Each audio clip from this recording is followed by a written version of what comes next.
कोई इनको भगवान मानता है तो कोई इनको मर्डरर बोलता है, कोई इनको अपने पिता समान मानता है तो कोई इनको रेपिस्ट बोलता है, कोई इनको मैसेंजर ऑफ गॉड बोलता है तो वहीं कहीं इनके बारे में क्रिमिनल जैसी बातें बोली जाती हैं। वैसे तो भारतीय न्याय संहिता के अंदर डायरेक्टली अगर हम बात करें तो पेरोल नाम का कोई सेक्शन नहीं है, लेकिन सेक्शन 6 को किस तरीके से मोड़ के, किस तरीके से मैनिपुलेट करके ये लोग हमेशा जेल से बाहर रहते हैं। लेजिस्लेटिव एंड जुडिशियल बॉडीज का इतना भद्दा मजाक उड़ाने के लिए मुझे लगता है कि इन पे सख्त से सख्त कार्रवाई होनी चाहिए। जिस दिन 2018 में इनको गिल्टी पाया गया था और इनको 20 सालों की सजा हुई थी, उस दिन पंचकुला के अंदर दंगे हुए थे, राइट्स हुए थे, जिसमें 38 लोगों ने अपनी जान गंवाई थी।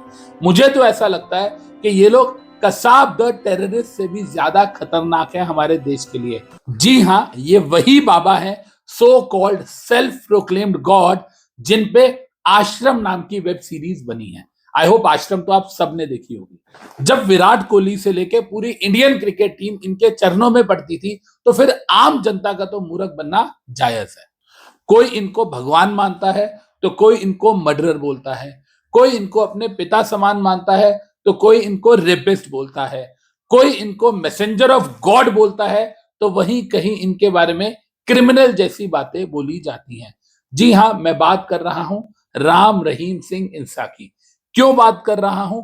क्योंकि भारतीय न्याय संहिता 2023 के किन प्रोविजंस को यूज करके इन्होंने लॉ का मजाक बना रखा है।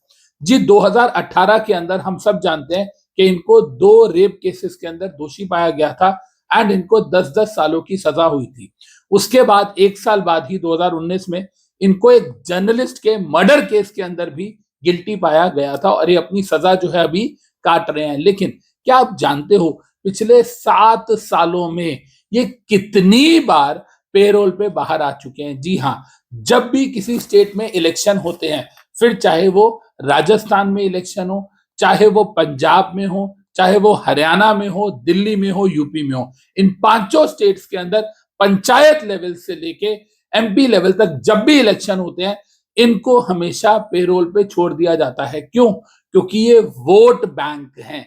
आज भी इतने ज्यादा अनभक्त, इतने ज्यादा फॉलोअर्स हैं इनके कि आज भी जहां पर जिस पार्टी के जिस कैंडिडेट को ये बोलते हैं, इनकी संगत जो है, जो कि मुझे नहीं पता इनके विश्वास में अंधी है या क्या है, लेकिन वो जहां ये बोल देते हैं वहीं पर वोट देती है।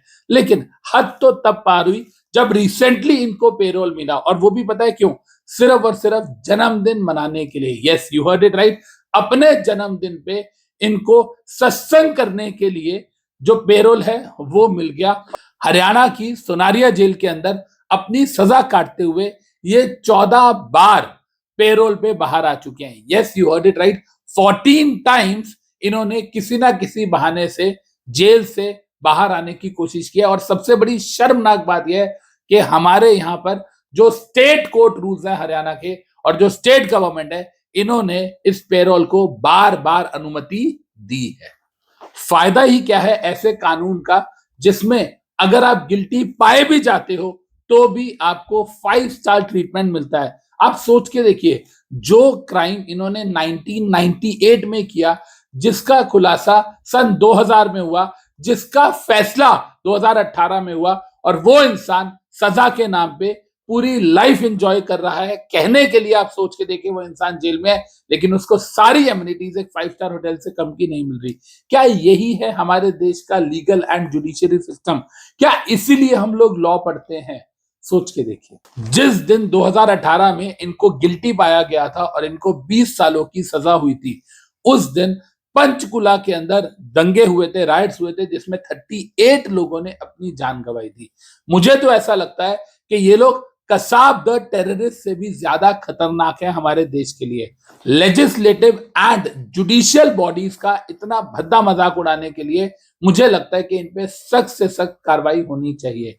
इस पूरे केस से एक बात समझ आती है कि अगर आप इन्फ्लुएंशियल हैं, अगर आपके पॉलिटिकल लिंक्स हैं, अगर आपके साथ लोग खड़े हैं, तो आप जो मर्जी करें, आप गिल्टी पाए नहीं जाएंगे। और अगर गिल्टी पाए गए तो आपको सजा नहीं होगी, और अगर सजा होती है तो सिर्फ और सिर्फ वो नाम के लिए होगी। क्या मेरा भारत वाकई में आजाद हुआ है?